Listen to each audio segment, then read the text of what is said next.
Okay, we've seen some unusual legal filings before, but this one we're diving into today, it's really something else. It really is. It blends economic justice, the Constitution's preamble, and very specific religious scripture. We're looking at a submission from a pro se litigant, someone representing themselves in Joshua Holtom v. City of Henderson TN Police Department. And our mission here is really to unpack the core argument, which is, well, pretty bold. Which is what, exactly? That the U.S. Constitution, specifically that phrase, established justice in the preamble, actually requires courts to integrate what the filing calls divine law or eternal evidence. Divine law. Okay, so reconciling written law with these higher moral principles, like from the Declaration of Independence. Exactly. The laws of nature and of nature's God. That's the foundation they're trying to build on. The big question for us, then, is how does this filing actually manage to argue specific scripture? They mentioned Revelation 13, right? Alongside major Supreme Court cases, Brown v. Board,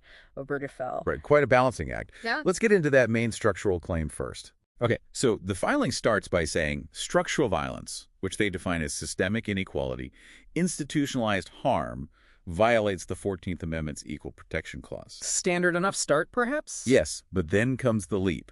They equate this systemic harm, this structural violence, with what they call systemic idolatry condemned in Revelation 13. Whoa, okay, systemic idolatry. How do they bridge that gap? What makes systemic inequality like an idol? The argument is that it violates a fundamental moral order. Any system that denies dignity or equality is, in their view, functionally worshiping an unjust hierarchy that's the idol instead of divine justice. And they were trying to ground this legally. They bring up a really old case, Calder v. Bull from 1798. 1798, right. Justice Chase. That's the one. He argued that government acts contrary to the great first principles of the social compact, basically natural law, are just void, invalid. So using that to say there are moral limits on law already recognized? Precisely. Setting a precedent that these fundamental principles constrain what legislatures can do. Okay, I see the natural law argument. But how do they handle citing specific scripture, like Matthew 22 or Revelation? Doesn't that run straight into the Establishment Clause? Well, the way they frame it is interesting. They seem to treat the scripture not as the source of the law itself, but as evidence of those transcendent moral principles the founders were talking about. Evidence? How so? Take Obergefell, the marriage equality case from 2015.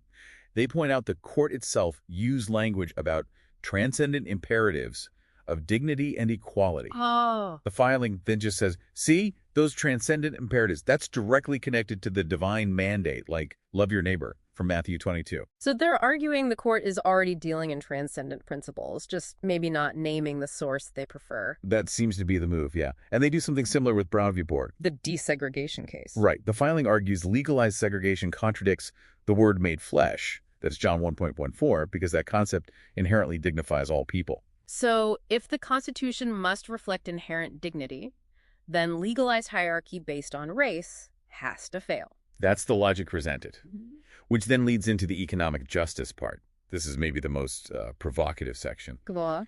They compare the mark of the beast from Revelation 13, the part about not being able to buy or sell without it. Right. They compare that to modern predatory capitalism, arguing it subverts human dignity through economic exclusion, systemic exclusion. Okay, that's quite the comparison. What legal precedent do they possibly use to connect Revelation to, say, economic regulations? They contrast two big eras of legal thinking, basically framing it as a battle over the common good. How? They put Lochner v. New York from 1905, the case that struck down working hour limits, championing laissez-faire against West Coast Hotel v. Parrish. The New Deal era case that upheld minimum wage. Exactly, and Parrish upheld minimum wage specifically in line with the common good.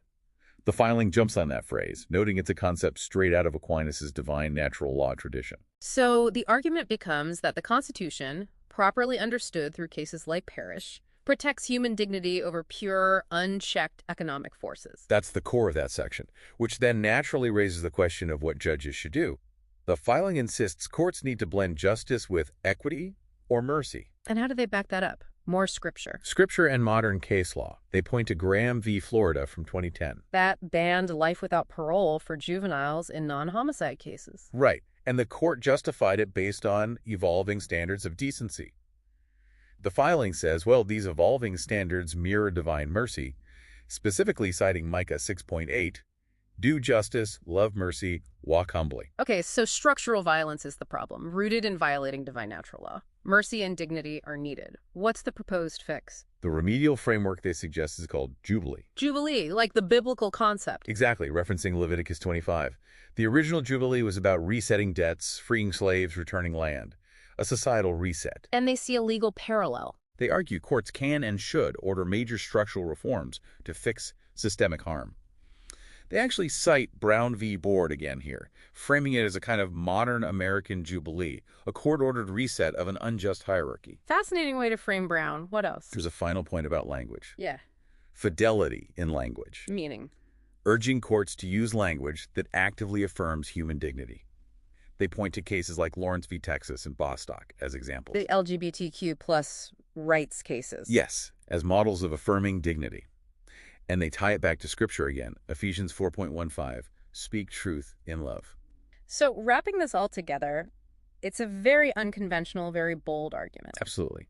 The deep dive shows this litigant arguing that structural violence isn't just bad policy. It fundamentally corrodes the more perfect union by violating the divine logos, the inherent moral logic they see underpinning everything. And the demand is for the court to act as an ambassador of heaven's justice, essentially, to fix these deep systemic issues. That's the core demand, yes, to remedy the systemic harm. So what does this all mean for you, the listener? It's certainly a unique blend of ancient texts and modern law. It really forces you to think. It raises that question, can the American legal system truly deliver the justice promised in the preamble without grappling, in some way, with those unenumerated transcendent moral principles the founders themselves invoked? You know, the laws of nature and of nature's God. Yeah, can justice be purely procedural, or does it need that deeper moral fabric? Something to definitely chew on.